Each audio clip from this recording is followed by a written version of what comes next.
Hi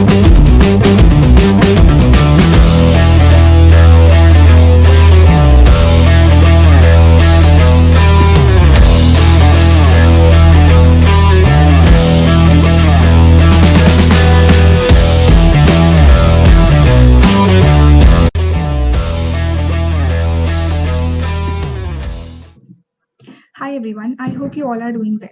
I'd like to welcome you all to another episode of Know Your Alumni Season 2. Today we have with us Chaitya Jain, a graduate from NIFTEM. Chaitya completed his BTech in 2018 from NIFTEM and is currently pursuing European Masters in Food Studies from Wageningen University, Netherlands. Hello sir, how are you? I'm doing well. Thank you so much for inviting me. And yeah, I'm very happy to be part of the initiative. Uh, I think hopefully that everything is also well at NIFTEM right now. Yes sir, it's all good. Thank you sir. So sir, please tell us about your journey at NIFTEM and how was life at NIFTEM back then? It was an interesting journey because I think I was part of the third BTech batch, so everything was relatively new. There were a lot of ups and downs. There was a lot to learn, I think, and there was a lot to do because the institute was relatively new. So a lot of things weren't in place. A lot of things had to be done, and I think as a student, we got a lot of opportunities to kind of build certain platforms and be part of certain initiatives, which I think really helped shape my career both professionally and personally. So I think the journey has been really interesting. I think a lot of people would agree with me that the journey through NIFTEM actually teaches you a lot because it's not just about the academics. It's about whether it's the village adoption program, whether it's you're doing your BTech thesis, some projects. Then of course you have CED, CRD, you have a lot to do on campus. So it has been fun. I know a lot of times we've complained also a lot, but I think it's really I think we're really fortunate to be at an institute which really shapes our career, and especially for food technology. Uh, I don't think there's a better institute that can actually help train food technologists right from I think the first semester you have foods courses, and I think yeah, it's been a very good journey so far. That was really interesting, sir. So, sir, completing your graduation from NIFTEM, you went on to work at Nestle in R&D department for a year, and later on you went to pursue higher studies. So, what made you decide to go for masters?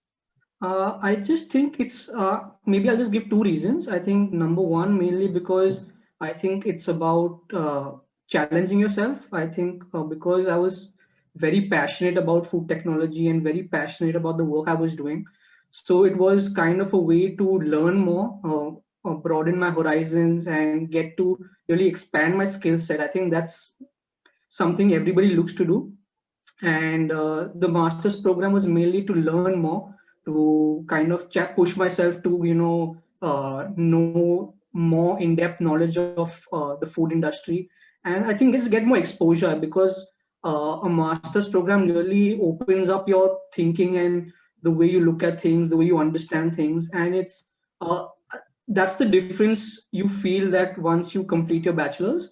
It kind of really pushes you to challenge yourself to learn more, and yeah, and I think you really build your skill set of what you know, especially as a food technologist.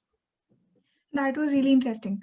So, sir, please tell us more about IELTS or any other exams that are required to apply for universities in Europe. And like, what is the exam pattern and what is the post-exam procedure for the same? The good thing for Europe is you don't have any kind of exam as such that you need to give, like a GRE or a GMAT. So that's one thing that you don't need to prepare for any exam. Of course, you need a TOEFL or an IELTS to prove that you can speak the minimum required of English that is required uh, for the European nations. So all I can say, it's not that hard. It's if because we've done all our education in English, so it's pretty much a kind of just a small test. It doesn't really take much to prepare, but of course, you obviously should prepare. I mean, don't take it lightly because just the fact that it's going to be easier. But there is a speaking section, there's a reading section, a listening section. So, I mean, these are the basic sections that are there. And of course, you have a writing section, which is you have to write 2 essays as part of the test.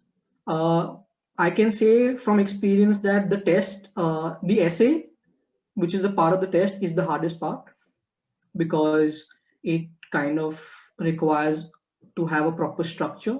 There needs to be a proper way of putting things, and of course, because we are from a very scientific background, maybe an engineering background, we kind of don't have that knack.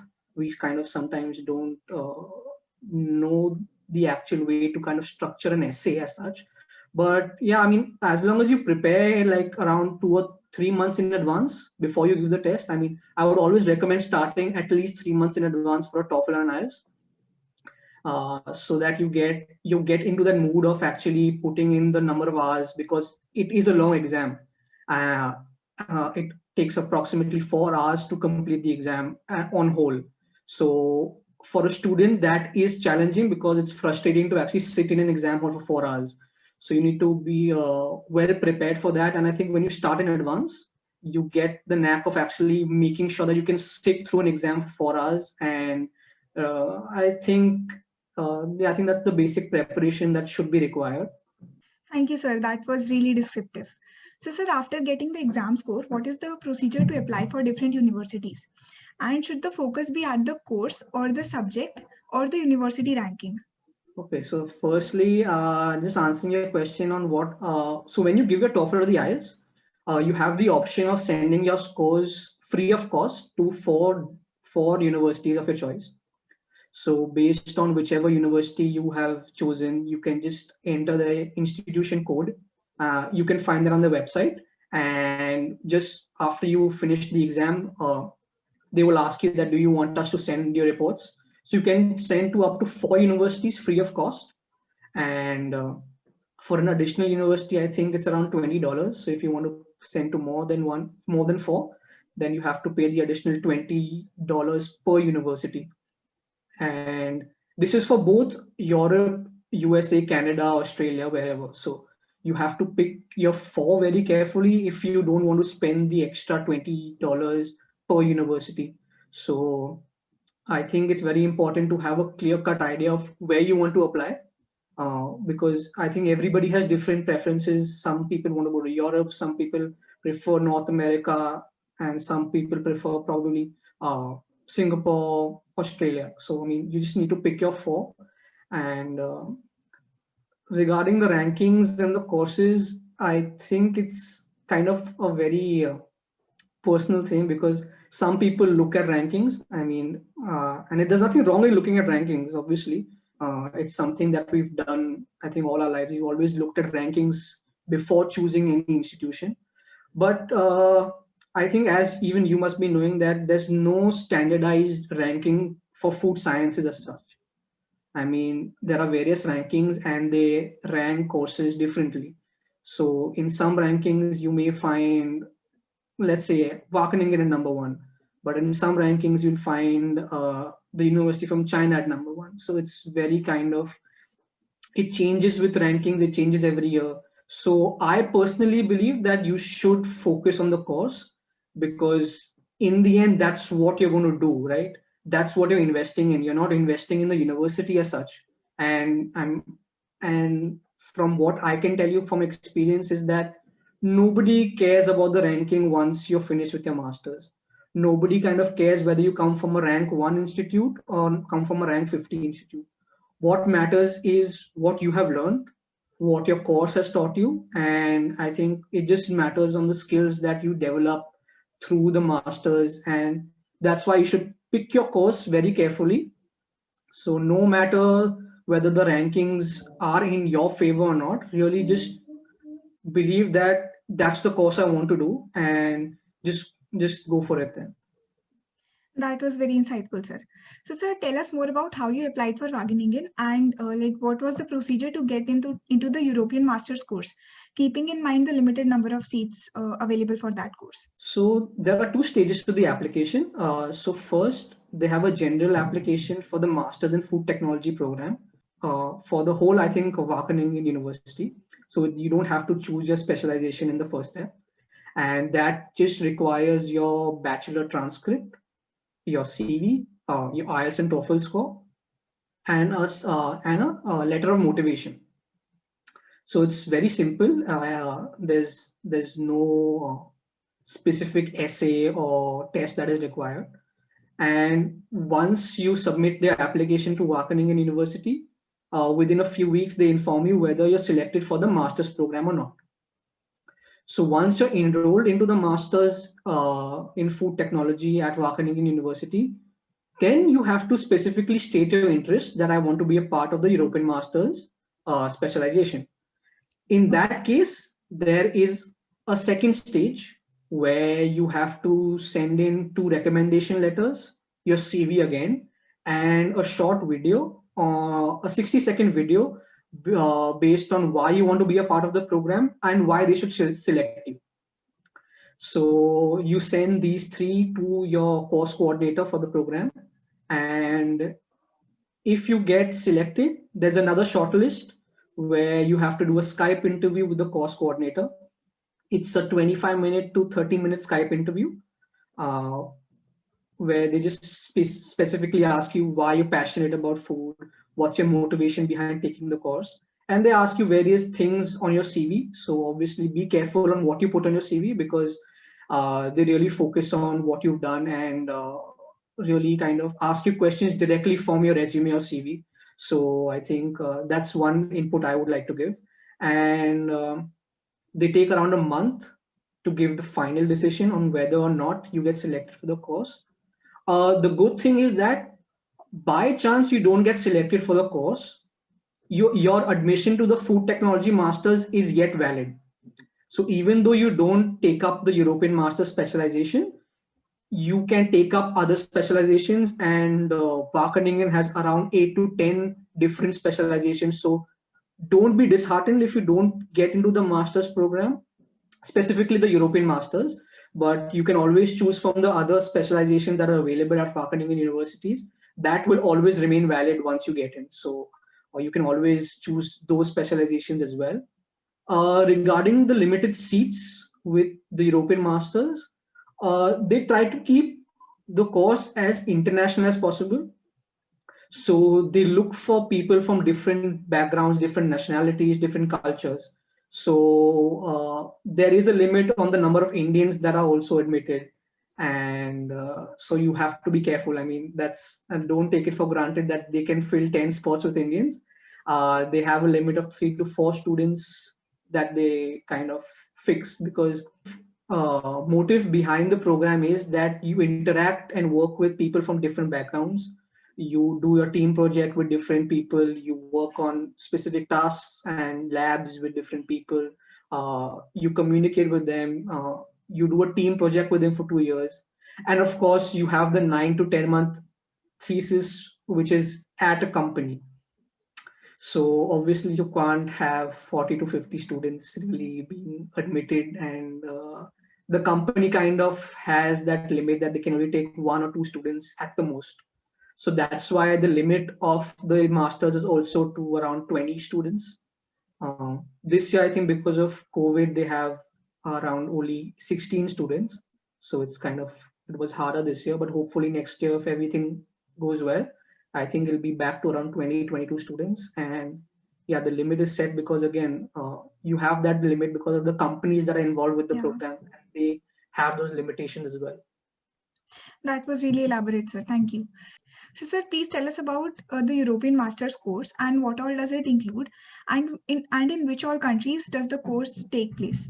So the specialization is, I think, a very unique and kind of a very different specialization. I mean, there are not. I think this is the most competitive specialization at Wageningen University, because of the limited intake. So there are only 16 to 20 students that they take. So the program is divided into 4 academic modules for the start of the year. So your first year is divided basically into 4 academic modules. The first module is on food structure and food behavior, which you do at Wageningen University. Then for the next module, that's in January and February, you travel to Cork in Ireland. where you take up an academic module on consumer studies and management. And thereon you move to Sweden, where you work on product development and innovation. So I think you work on a project for 2 months. So that's also something very interesting. And the last module, which is at AgroParisTech in France, Paris, France, is basically on focused on food technology. So it's more of food processing and design for the last 2 months. So the first year is focused on these 4 modules. The second year, you have your thesis, which you do completely with a sponsor company. So within the European Masters, you have I think 7 to 8 sponsor companies. So you have to kind of pick a company of your choice. I mean, you have to send in your CV, you have an interview process, and each company presents what project they will offer, and you can obviously state your preference. But again, you have the interview process, they have a look at your CV, and in the end, obviously, it depends on the company whether they want you or not. So uh, the good thing is you are guaranteed a spot. So there's nothing like because you didn't get into the company of your choice, you're left without an internship. They guarantee you a spot at least one company. So that is also something very unique about the program, that you are basically guaranteed a spot to do an internship at a multinational company. And I think anyone who sees the website, you will know that, I mean, when you get to work at Mars, Mondelez, Yes, Mars, sir. Nestle, Unilever, I mean, you really can't complain. So I don't think you should be also disheartened that if you don't get into one company, the next one you get into, trust me, it's going to be as big. So really, there's nothing to be worried about that way. And you also have something called a team project, which you have to work for the whole 2 years. And this is something that they kind of are really serious about. It's not like an extracurricular activity. It's not something that is additional, but they're really serious about it, because you actually start even before you come to Wageningen. So they have a team building workshop, an entrepreneurship workshop, and you're split into groups. And one of the companies who are associated with the program, they kind of have a topic for you. And within your group, you have to kind of develop a project based on the topic. It can be a product, it can be a service, and you work on it for 2 years. You get a lot of mentorship right from the companies. They have a specific team on campus who help you with the business canvas models, with shaping your idea, with pitching it to experts. And they actually also have certain funds allocated to the project. So in case you want to develop the product, they actually motivate you to actually go ahead and develop the product and have it ready by the end of the second year. So that's a very integral part of the program, and they do take it very seriously. And you have the presentation at the end of the second year, just before your graduation. So yeah, I mean, you present to the board of the course, which has some experts from the company and some professors on campus. The course seems really great, sir. Congratulations on making it. Yeah, thank you so much. And yeah, it was challenging, and I've just started, so I think it's going to get harder from here for me. So let's see. So, sir, did you have any other backup universities in your mind? And like, what are few other good universities that you would like to recommend to food technology students? Well, I did have a few backups. I don't think I can pick the top that were for me, because again, it's a very personal thing, because the number two for me may be not even on the other person's list. I mean, some people, I mean, I may say this is a great university, but some people just don't believe in the fact that it's great. So, but I'll definitely give my opinion, and what, based on the readings and research I've done for the last 1.5 years, is obviously Wageningen University was number one choice for me. Then there's ETH Zurich. Not many people know of this university, and I really think that it's probably one of the best research-oriented universities. It's located in Zurich, Switzerland. Of course, a really amazing place as such, but the course is super intensive and the admissions are really hard.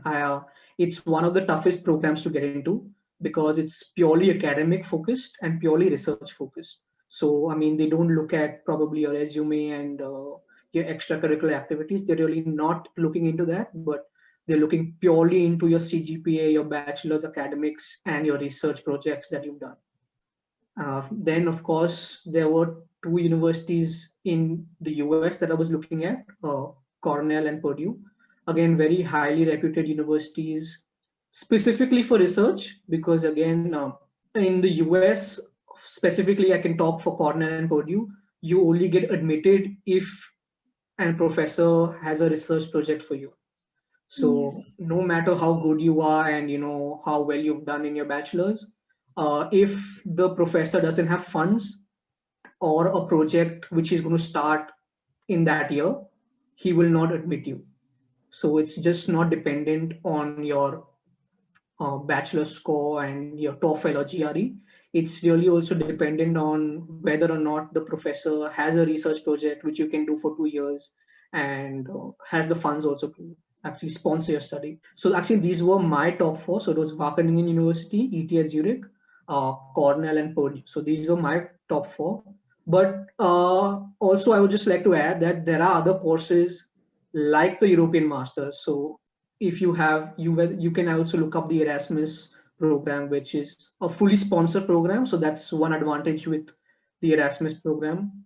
That is also conducted, I think, at 4 universities, and yeah, it's also a very sought after program. And I think we have a couple of seniors from NIFTEM as well who've taken up that course. So that's also very similar to the European Masters.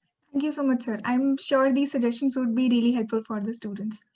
So, sir, please tell us more about the requirements to apply for such universities like the CGPA or maybe some research projects, work experience, or fluency in a foreign language or any other requirement as such. So I'll just break down the application into different parts so it becomes easier to understand, because the first part, and of course the main one, is your academics. You need to have a good CGPA, and I mean, of course, you need to be thorough with your concepts, right? So that's one requirement, I think, for every university worldwide, that you need to have a minimum CGPA. So for Wageningen, the minimum is 7.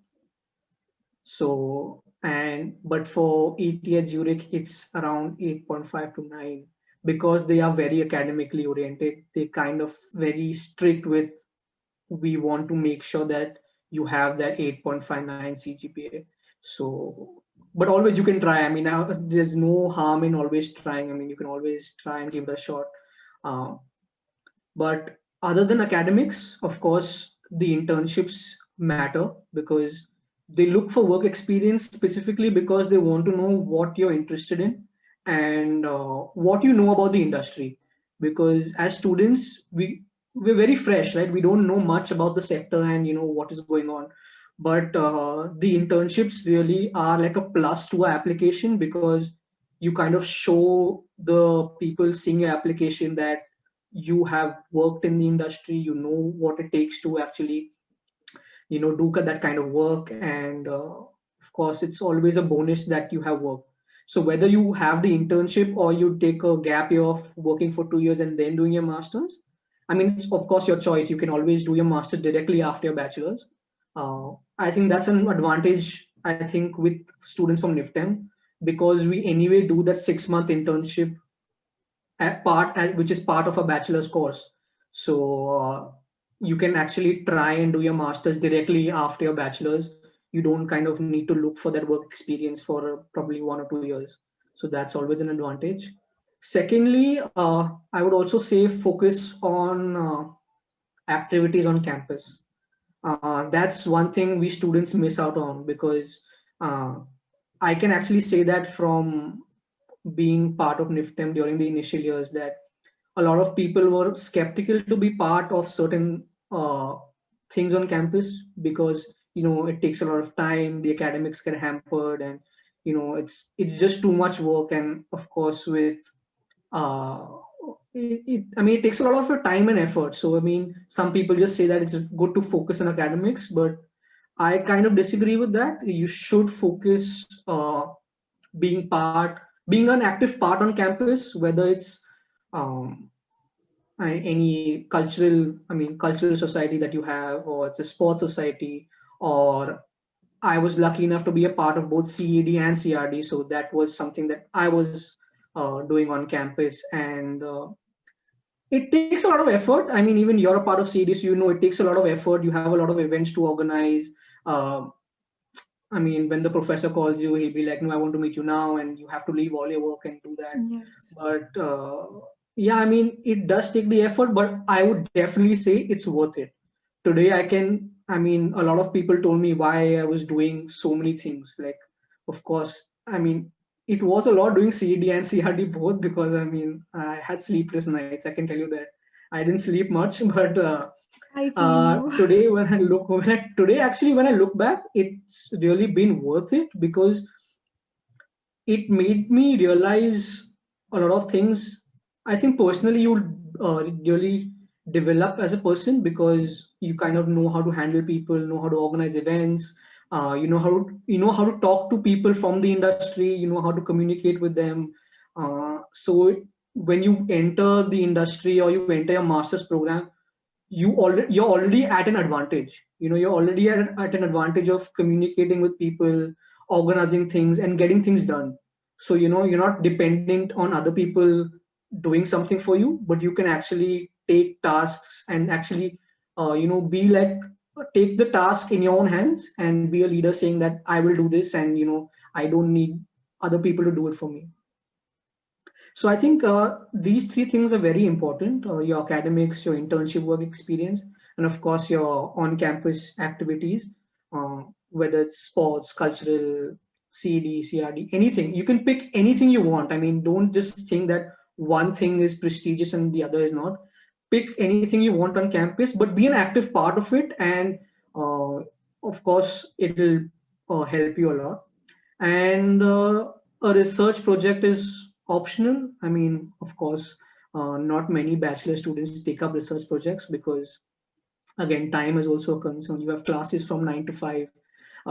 Research project is an added bonus. I mean, there's nothing better that if you get a chance to work with a professor on campus and do a project, that's always going to be helpful. And I think one thing good with the NIFTEM, I think I like to add that as well, is you get to take part in a lot of competitions.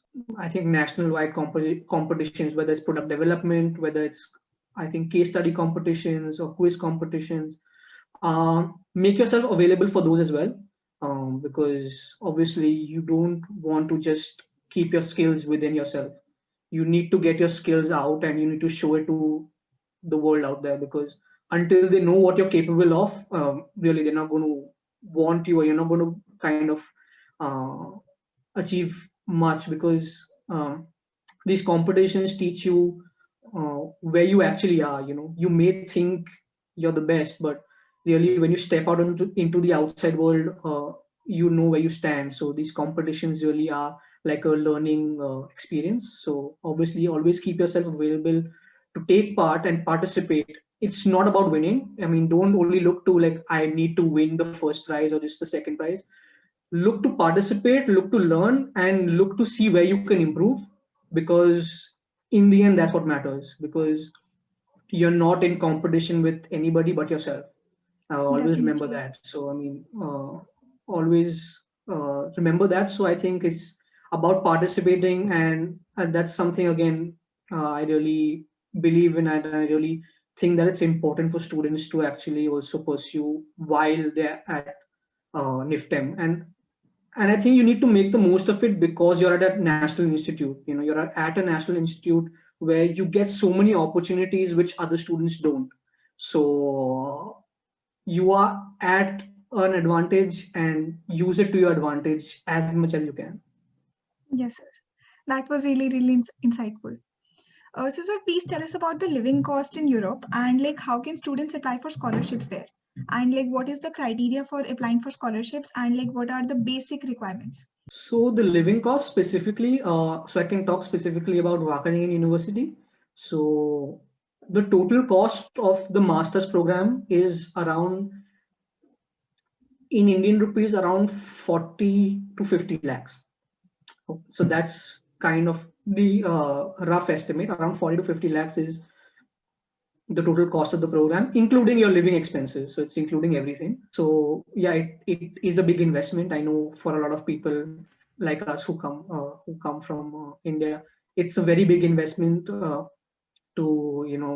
put in 40-50 lakhs for your masters. But I say it's worth it because you obviously then look at the returns, and the returns are much higher. So I won't say you'll get the returns instantly. Like it's not like within 2 or 3 years you'll suddenly be like at a very senior position and you'll be very successful. But the long term return is very very high, and I can say that with by seeing other people who graduated from the course, or who've done their masters 5 years back, 6 years back. they're they're doing really well now. I think it does pay off soon. So I would definitely say it's worth it. But yes, this for the scholarships, Wageningen University has a few scholarships that are available for international students, but you don't need to apply for them separately. So once you're admitted to the food technology program, you're automatically also considered for those scholarships. So in the month of April, May, they kind of inform you whether or not you've been shortlisted for those scholarships. If you are, there's an additional interview stage where you have to kind of answer a few questions and just send them across to the university. So, but again, it's very limited. I must say that we should not, I mean, we can't get our hopes high because they're super, super limited and very, I think, very few in numbers. So, I mean, not a lot of people actually get those scholarships.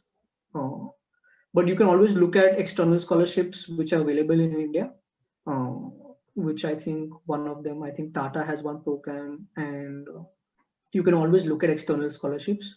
Uh, but yeah, that's one thing about payments and fees. Uh, the next thing, I can also link it with back. I'm sorry, I'm just going back to also the master's programs at other universities. If you're looking for fully funded master programs, you can always look Yes. at the Erasmus program. You can look at the masters at Cornell, Purdue, um, Wisconsin Madison in the US. They're all fully funded programs. You just need to pay your application fee. That's like around $150. But the program is fully funded, and you get a stipend uh, to pay for your living and your food. So if you are looking for a fully funded program, these are a lot of options you should look at. And even ETS Zurich, I would say, has a scholarship for international students that requires a separate application and a separate research proposal. So you need to write a separate research proposal. It's supposed to be 1 page long, but it needs to be related to something they're doing on campus. So based on what your interest is, whether it's food microbiology, food safety, um, food processing, I mean, you can choose any department, and based on the research that they're doing, you have to formulate a proposal and send it into the university. And I think in the year the recipient, I think in 2016 the recipient was an Indian.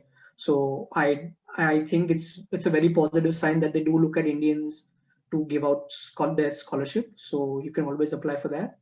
And yeah, I think that's about my understanding for scholarships and the funding.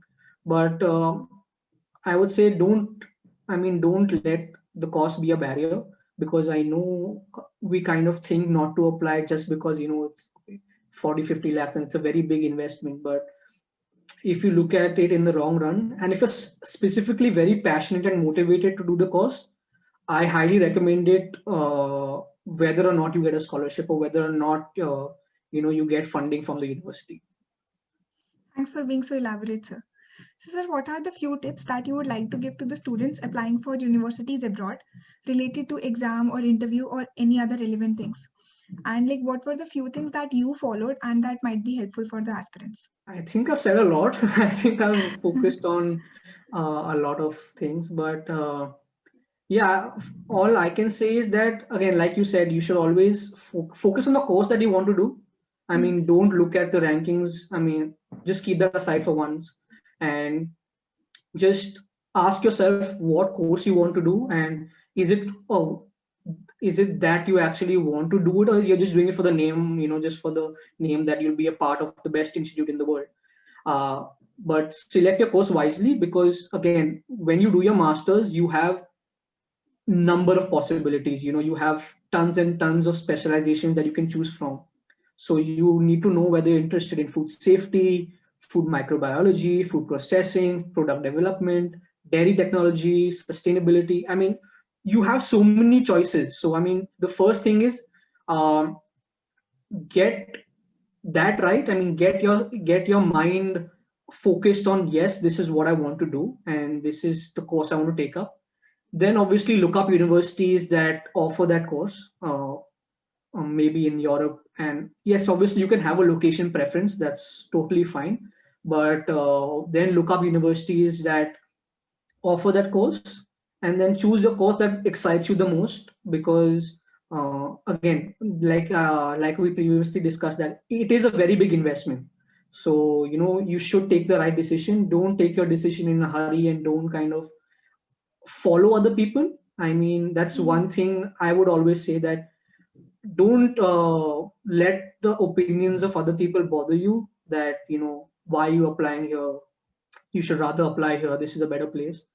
As long as you're satisfied, and you're willing to apply to that specific course, just go for it. I mean, just believe in yourself, and just go for it, because in the end, it's your investment. You're investing your time, your money, your efforts. So that's my only kind of advice, that uh, pick your goal correctly. I mean, just pick what you want to do correctly.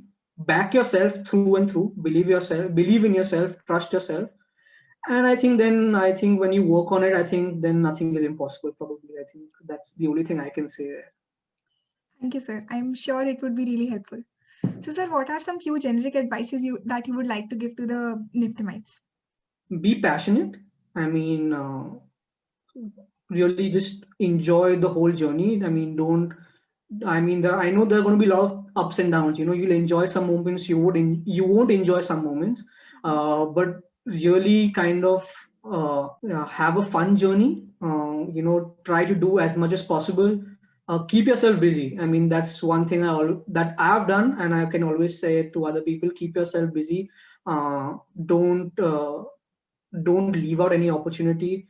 You're really at the best stage of your life. Trust me, when you do your masters, I really wish that I was kind of back in my bachelor's days, because there are certain things you always miss from those initial days. But because you're just entering that phase, it's really it's the best part of your journey right now, because you're going to learn, you're going to fall, you're going to succeed, you're going to fail, you're going to do everything that is possible within those 4 years at NIFTEM. So I think learn from every moment, and just believe in yourself. To be very honest, I think just believe that you can achieve anything, and be thankful that you're part of such an amazing institute for your bachelor's, and hopefully you can make the most of it. And really, I mean, you can achieve anything if you really want. I mean, there's nothing that is impossible, and I can vouch for that. I mean, 2 years down the line, I never knew where I would end up, but trust me, if you really work hard towards it, you can achieve anything. Really good advice, sir. Thank you so much. It was really, really great interacting with you. Thank you for having this interview with us.